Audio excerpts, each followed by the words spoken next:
आज हम स्टार्ट कर रहे हैं प्रमेय 7.2। देखिए, ये एक प्रमेय है जिसमें आपको ये कहा गया है कि समद्विबाहु त्रिभुज की समान भुजाओं के सम्मुख कोण बराबर होते हैं। ये प्रूव करके बताएं। समद्विबाहु त्रिभुज यानी कि त्रिभुज ऐसा है जिसकी दो भुजाएं बराबर है। ये आपको दिया हुआ है। जैसे ABC एक त्रिभुज है, इसकी भुजा AB और भुजा AC बराबर है। ये तो आपको दे रखा है। AC भुजा के सामने का कोण है एंगल B और AB भुजा के सामने का कोण है एंगल C। एंगल B को एंगल C के बराबर हमें सिद्ध करना है। AB बराबर AC दिया हुआ है, भुजाएं बराबर हैं, कोण बराबर हमें प्रूव करना है। तो इसके लिए देखिए ये रचना की गई है कि एक AD कोण A का समद्विभाजक खींचा गया है। ये जो कोण BAC है, ये लाइन उस कोण का समद्विभाजन कर रही है। समद्विभाजन करिए, इसका मतलब ये कोण इस कोण के बराबर होगा। और आपको देखिए कोण B कोण C के बराबर सिद्ध करना है। कोण B और कोण C दो अलग अलग त्रिभुजों में आ रहे हैं। दो अलग अलग त्रिभुजों के कोण CPCD से बराबर होंगे अगर ये दोनों त्रिभुज सर्वांग सम हो। सर्वांग सम सिद्ध करने के लिए हमें तीन कंडीशन चाहिए, जिसमें AB बराबर AC तो क्वेश्चन में दे रखा है आपको। ये कोण बराबर हमने बना दिया क्योंकि AD कोण A का समद्विभाजक खींचा गया है रचना में। और AD ये दोनों त्रिभुजों में काम आ रही है, ये उभयनिष्ठ भुजा है। तो दो भुजा और उन्हीं के बीच का कोण, यहाँ भी देखिए दो भुजा और उन्हीं के बीच का कोण काम आ रहा है। तो SAS सर्वांग समता नियम से दोनों त्रिभुज सर्वांग सम हो जाएंगे और CPT से कोण B कोण C के बराबर हो जाएगा।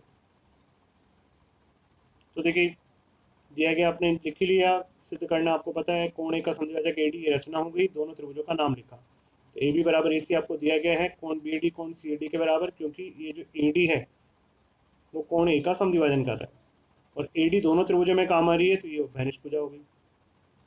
तो ऐसे है सर्वांग समता नियम से दोनों त्रिभुज सर्वांग सम सिद्ध हो गए। तो इसका बीच वाला बिंदु B इसके बीच वाले बिंदु C के बराबर होगा, यानी एंगल B एंगल C के बराबर होगा, और यही हमें प्रूव करना है। इसी तरह देखिए प्रमेय 7.3 जो इसका जस्ट उल्टा है, इसमें कोण बराबर दे रखे हैं, भुजाएं आपको बराबर सिद्ध करनी है, यानी एंगल B एंगल C के बराबर है। तो ये जो ABC है उसके सामने कोण के समान कोणों के सामने की भुजाएं बराबर होती है, प्रूव करना है। तो एंगल B के सामने की भुजा AC और एंगल C के सामने की भुजा AB और AC बराबर होगी, ये हमें प्रूव करना है। इसमें भी रचना वही है, AD कोण A का समद्विभाजक खींचा, त्रिभुज ABD व त्रिभुज ACD, यहाँ भी देखिए दो त्रिभुज दिखाई दे रहे हैं आपको। इसमें कोण B कोण C के बराबर दिया हुआ है, ये वाला कोण इसके बराबर दिया गया है, और ये AD दोनों में कॉमन भुजा है। तो इस तरह से AAS सर्वांग समता नियम लग रहा है। एंगल B एंगल C के बराबर क्वेश्चन में दे रखा है, दोनों त्रिभुजों का नाम लिखना है। ये वाला कोण इसके बराबर, तो एंगल BAD बराबर एंगल CAD, क्योंकि AD कोण A का समद्विभाजक है और AD दोनों त्रिभुजों में काम आ रही है, तो AD बराबर AD उभयनिष्ठ भुजा हो गई। तो AAS सर्वांग समता नियम है। AAS क्यों लगा? क्योंकि एक कोण उस भुजा पर बना है, एक उस भुजा पर नहीं बना है। तो दोनों त्रिभुज सर्वांग सम सिद्ध हो गए। तो पहले दो बिंदु AB लिए, तो यहाँ से पहले दो बिंदु AC लेंगे, तो AB बराबर AC कारण CPCT। इस तरह से दो कोण बराबर होने पर उसके सामने की भुजाएं बराबर सिद्ध हो गई।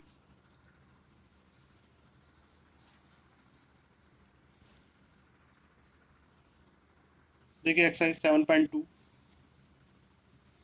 का फर्स्ट क्वेश्चन। एक्सरसाइज 7.2 के फर्स्ट क्वेश्चन में आपको एक डायग्राम बना हुआ दिया हुआ है और ये दे रखा है, ये जो बड़ा वाला त्रिभुज ABC है उसमें भुजा AB AC के बराबर है और BO और CO, देखिए ये कोण B का समद्विभाजक, ये कोण C का समद्विभाजक जो बिंदु O पर मिल रहा है, और आपको प्रूव करना है कि BO और CO भुजा बराबर नाप की है। तो देखिए BO बराबर CO कैसे सिद्ध होगा, और एक ये प्रूव करना है कि जो AO है वो कोण A का कोण BAC का समद्विभाजन कर रहा है, ये भी प्रूव करना है। तो उसके लिए इस कोण को इस कोण के बराबर सिद्ध करना होगा, यानी एंगल OAB और एंगल OAC को बराबर सिद्ध करना होगा। तो देखिए पहले हम पहला पार्ट प्रूव करने की कोशिश करते हैं।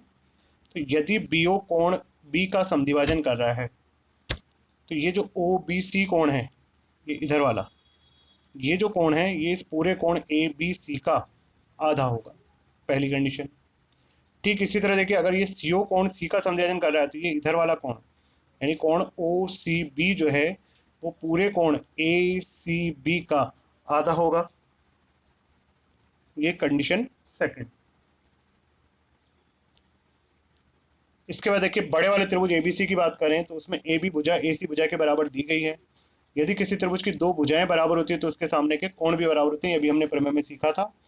तो अगर भुजा ए बी और ए सी बराबर है तो ए सी के सामने का कोण एंगल ए बी सी और ए बी के सामने का कोण एंगल ए सी बी ये आपस में बराबर होंगे। जब पूरे पूरे बराबर हैं तो उनके आधे आधे भी बराबर होंगे, तो हाफ से मल्टीप्लाई कर दिया हमने। एंगल ए बी सी का हाफ ये रहा, देखिए ओ बी सी के बराबर है, और एंगल ए सी बी का हाफ यहाँ पर देखिए ओ सी बी के बराबर है। समीकरण 1 व 2 से। अब छोटे वाले त्रिभुज पर गौर करिए, ये ओ बी सी एक त्रिभुज दिखाई दे रहा है, इसमें ये कोण ओ बी सी और ओ सी बी बराबर सिद्ध हो गए। और हमने ये भी प्रमेय पढ़ी है कि अगर दो कोण बराबर हो तो उनके सामने की भुजाएं भी बराबर होती हैं। तो ये जो छोटा त्रिभुज ओ बी सी दिखाई दे रहा है, इसमें अगर ये दो कोण बराबर हैं तो इनके सामने की भुजाएं ओ बी और ओ सी बराबर होगी। तो ओ बी बराबर ओ सी समान कोणों के सम्मुख भुजाएं होने के कारण, और इस तरह पहला पार्ट प्रूव हो गया। सेकंड पार्ट के लिए देखिए, हमें ये दोनों कोण बराबर सिद्ध करना है, एंगल ओ ए बी और ये वाला कोण एंगल ओ ए सी। तब हम ये कह पाएंगे कि ए ओ कोण ए का समद्विभाजन कर रहा है। इसके लिए हमें ये दोनों त्रिभुज सर्वांग समसिद्ध करने होंगे। इनको सर्वांग समसिद्ध करने के लिए चाहिए 3 कारण। तो देखिए ये कॉमन भुजा है, उभयनिष्ठ भुजा, जो दोनों त्रिभुजों में काम आ रही है। ए बी भुजा ए सी भुजा के बराबर आपको दी गई है, और ओ बी बराबर ओ सी अभी भी हमने सिद्ध किया है। तो इसमें ट्रिपल एस नियम से दोनों त्रिभुज सर्वांग समसिद्ध हो जाएंगे। तो त्रिभुज ए ओ बी व त्रिभुज ए ओ सी में ए बी भुजा ए सी के बराबर दी गई है, ए ओ बराबर ए ओ उभयनिष्ठ भुजा हो गई, और ओ बी बराबर ओ सी समीकरण 3 में हमने यहाँ पे देखिए प्रूव किया हुआ है। तो इसका मतलब दोनों त्रिभुज सर्वांग समसिद्ध हो गए। अब अगर ये सर्वांग समसिद्ध हो गए तो सीपीसीटी से इसका ए कोण इसके ए कोण के बराबर, इसके ए कोण का पूरा नाम है एंगल ओ ए बी, और इस त्रिभुज के ए कोण का पूरा नाम है ओ ए सी। यहाँ पे देख सकते हैं, इस त्रिभुज लेफ्ट वाले त्रिभुज के ए कोण का नाम होगा ओ ए बी, राइट वाले त्रिभुज के ए कोण का नाम होगा ओ ए सी। क्योंकि इसका पहला बिंदु ए है तो इसका भी पहला बिंदु ए है, तो ए कोण के बराबर, और इन दोनों के बराबर होने का अर्थ है कि ए ओ कोण ए को समद्विभाजित करता है। इस तरह सेकंड पार्ट भी प्रूव हो गया। आज यहाँ तक कंप्लीट करें।